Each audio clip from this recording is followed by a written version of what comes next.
Hello, Intro to Algebra students. Today you should be on page 271. We're going to take a look at Chapter 4, Lesson 1, Part 3, and that's Example 5 and 6 and some got-its.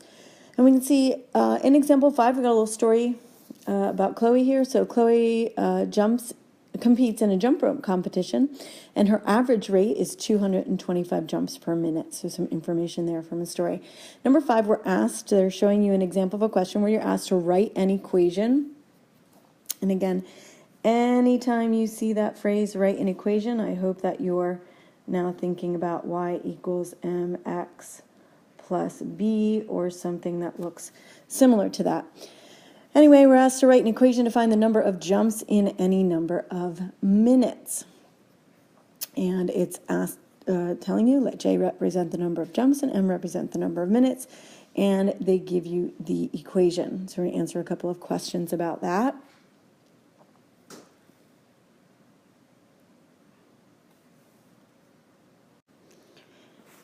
So one of the things that's a little bit different about this is we're using our different letters instead of Y and M and X. And it really doesn't matter what variables you use. The letter we choose for a variable doesn't matter. And in this case, then it just makes sense to use J for jumps and M for minutes. We just have to keep in mind that our M is not our slope in this equation.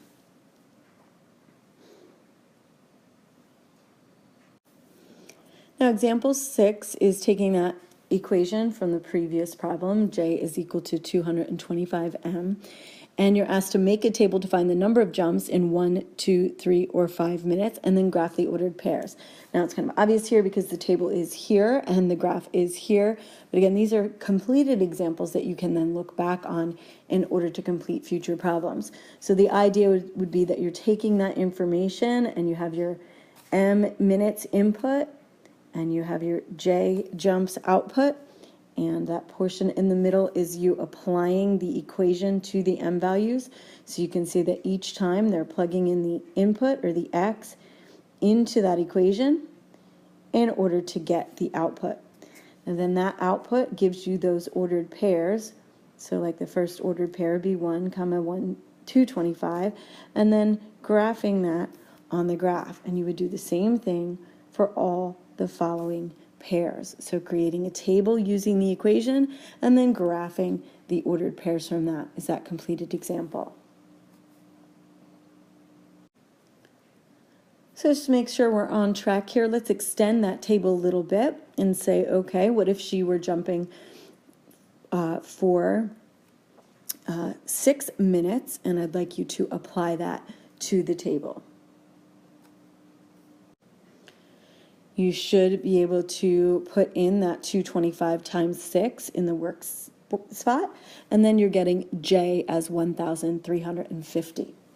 Now that does create another ordered pair, and so you want to graph that on the graph, and that means we're going to label our 6 and that ordered pair 1,350. If we look at our graph, we can see that the scale on the y-axis is going by 200, so that top line is 1,400. And so our 1,350 would be just below that for our x-coordinate of 6. So we're going to continue looking on page 271, and we're looking at the got it. We've got financial literacy problem here. So Paul earns $25 for grooming a dog plus $18.50 per day for boarding the same dog. And in letter E, we're asked to write an equation to find the amount of money Paul earned, M, for grooming a dog once and boarding it for any number of days, D. And so we're asked to write an equation. And so hopefully you are thinking right away about this format. Okay, but we are looking at changing some of our variables around a little bit because it's saying that the money Paul earned is going to be M and the days is D. So as we're building that equation, we want it to be, okay, how much money does he earn? And we're looking at that slope, what is usually m in the equation. What is the slope here? Is our rate of change. And that's where you're looking for per. And so our slope or rate of change is the 1850 or 18.5. And that's 18.5 or 1850 every day. So that's times the number of days. Now he doesn't just earn that. He also earns $25 for grooming the dog. So we would have to say plus 25. And then hopefully you're realizing that that value is the rate of change, which is the same thing as the slope, and that your y-intercept spot is your starting point. So it starts at the $25 for grooming the dog and then the $18.50 per day for boarding it. So hopefully looking at that as very similar to what we've been doing with y equals mx plus b.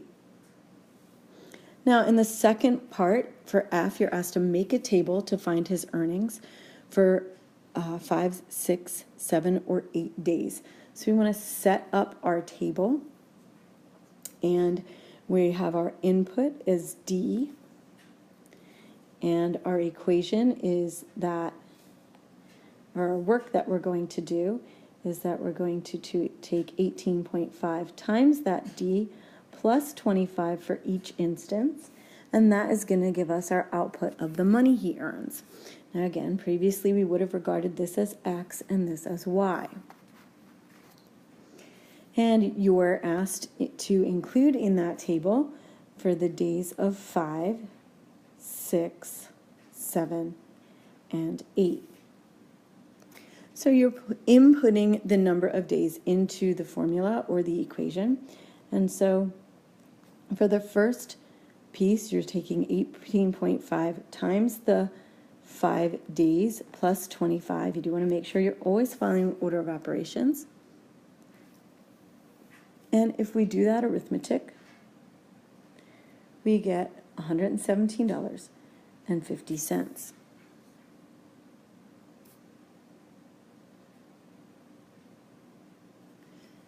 Then you're plugging that in for 6. And I'd like you to do that for 6, 7, and 8. And you'll input some of your answers onto Edpuzzle. So hopefully you got the values that are on the chart here. If not, you want to pause the video and make corrections if you need to. Then we're going to take each X or input value, D value, and pair it with the output value, which was Y or which is now M. And so we're looking at those as ordered pairs like 5 and comma 117.50. So we're coming over here to our graph. And of course, we want to start by labeling, and our y-axis is the total earnings, and that's our M, and that's total earnings or money.